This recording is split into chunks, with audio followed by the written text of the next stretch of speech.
Bonjour, aujourd'hui je vous propose de regarder La chatte sur un toit brûlant de Richard Brooks, adapté de la pièce de théâtre éponyme de Tennessee Williams, parue en 1955. Le film, sorti en 1958, est connu d'un immense succès. Le pitch. Une famille se réunit dans une villa cossue du sud des États-Unis pour fêter l'anniversaire de Big Daddy, que tout le monde sait atteint d'un cancer. Tandis que son fils aîné et sa femme redoublent d'efforts pour bénéficier de ses largesses, le cadet Brick, interprété par Paul Newman, se réfugie dans ses appartements.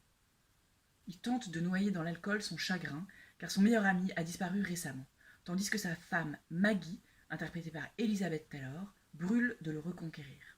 Issu d'une pièce de théâtre, le film en emprunte ses effets. On y parle fort, les plans sont filmés de manière relativement frontale et large, et tout se passe dans ce décor unique de cette maison. Le film est un des premiers films de famille, comme on dit, et il s'en sort brillamment.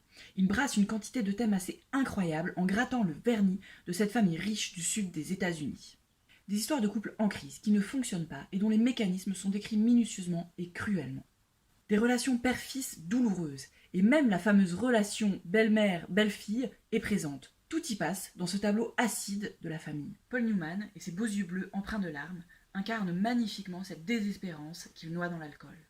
Il est une sorte d'Antigone au masculin, obsédé par la vérité et la pureté contre le mensonge des apparences et de l'argent.